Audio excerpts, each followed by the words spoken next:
June 1st, 2007 was a very special day for Homes for Our Troops. For the first time in their 3-year history, they would be presenting the keys to a newly completed home to one family. And on the same day, breaking ground on a new home just a few miles away. You know, this is the first time in one day that we've done this. We're finishing up this one project in Coventry, Connecticut, and in the same town 4 miles from here. As soon as we're done with this ceremony and turning this over, we break ground on another house. The new home would belong to Jared Luce, who was severely wounded while serving with the United States Marines in Iraq. With just hours to go, John was optimistic and his enthusiasm contagious. Yesterday morning, there was nothing but dirt here, and as you can see, the landscaping's going well. We've got a couple hours to go before the key tearing over ceremony, and things are looking good. We got a lot of people working, and we're in good shape. The place looks awesome.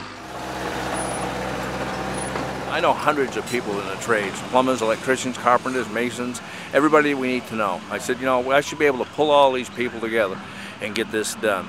A couple of the most incredible people. The partnership between Homes for Our Troops and the volunteers and tradesmen of Connecticut was recognized by the governor of the state, and John was quick to place the credit where it was due. We have an official statement from the governor.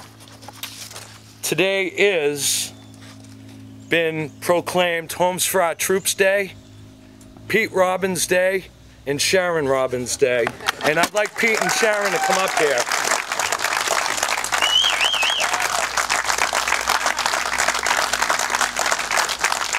Attorney General Richard Blumenthal was just one of the many who spoke in support of Jared Luce and the sacrifice that he and his family have made for their country. We owe our military men and women unconditional support. We owe it to them when they are abroad, and we owe it to them when they come back. It's simply a matter of keeping promises and keeping faith. And that's what Homes for Our Troops does. It helps America to keep faith with men and women who serve and sacrifice, and who serve and sacrifice beyond any reasonable expectation. Jared, on behalf of everybody in the area, the Home Builders Association, people across America everywhere who have been supporting our organization and Homes for Our Troops, we'd like to thank you for your service to our country, for the commitment you've made, and for the sacrifice that your whole family has made for all of us. I'd like to give you the keys to your new home and say welcome home, friend.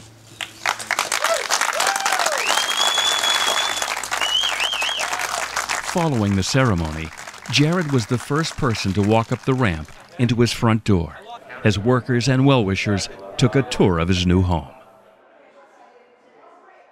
Well, here we are, number 2 in Coventry, Connecticut. You know, a little ironic, 2 Marines from the same town, both badly injured, and we don't care how old they are, we don't care where they were injured. We just want to help. We want to say thank you.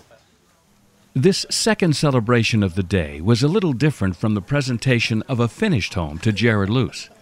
The people gathered on this building lot were here to say thank you to Brian Johnston by breaking ground for the construction of his new home. Brian, I have this flag for you and a certificate to certify that the flag was flown over the United States Capitol at the request of the Honorable Congressman Joe Courtney. And the flag was flown on Tuesday, May 15th, 2007, to honor you, Sergeant Brian Johnston, for your distinguished service to our country. As the presentations concluded, John invited Brian to speak. Right, Brian? Yeah. There ain't really much I can say other than thanks. These guys really do a great job. All the volunteers that give their time just out of the goodness of their heart.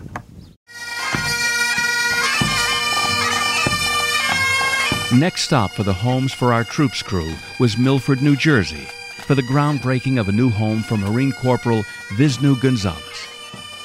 Visnu was paralyzed from the waist down as the result of a wound he suffered while serving in Iraq. And though a steady mist was falling throughout the ceremony, it had no effect on the warmth and enthusiasm of those who had turned out to celebrate with Vishnu and his family. This is a day of celebration, and this is God just blessing the land and blessing all these people and these angels that He sent to us. So it's okay. We're here. We're celebrating. Let's say He wants to come in through here. He comes. The pride and appreciation that Maria Baez felt was clearly evident as she displayed the plans for her son's new home. Through his garage, there's going to be a door to. Right there. It's a dream come true for me and my son, because we did not have a home in the United States when he was injured. I had relocated outside, overseas, and thinking about his medical situation and the necessities he has to be here and to be close to family. This was a dream come true. We are the ones that asked them to go forward and put themselves in harm's way to provide us with the protections that we have here at home. And this is a way for the public here at home to thank those soldiers for the service that they have given to their country. My name's John Gonsalves. I'm the president and founder of Homes for Our Troops, and as you all must know by now, we build specially adapted homes for severely injured veterans who are returning from Iraq and Afghanistan. And unfortunately for us, it's a busy time. Homes for Our Troops ranks at the top of the list. I mean, what they've done for us as far as providing for him, providing the money for this land, providing the fact that they're going to build on this land a home for him. I'm in awe of what Homes for Our Troops has done and everyone else has done. I mean, there are a lot of wonderful people out there. I'm sure he wants to jump out of his skin right now and just hug and thank everyone. And again, it's not only for him, but it's for his family as well. You know, when people come out like this and build you a home, I mean, that's the American dream. With all he has been through, Vishnu plans to continue working with Homes for Our Troops and other veteran support organizations after his home is completed. And he is proud to say that he has a lot to offer. I feel pretty good, actually. I mean, I feel overwhelmed, odd, because I wasn't expecting this. This is a surprise for me. I know they're doing this for me, but now I'm going to do the same for others. I might not have my legs, but I still have my head and, still can go around, still can go and support my fellow Marines, fellow soldiers, the military itself, and I can go out and help other people around, so I feel pretty good.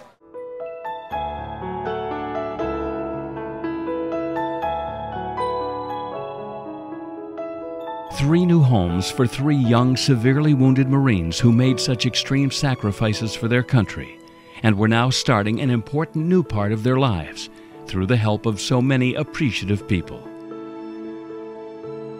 Just a couple of days for the folks at Homes for Our Troops, but what a couple of days they were.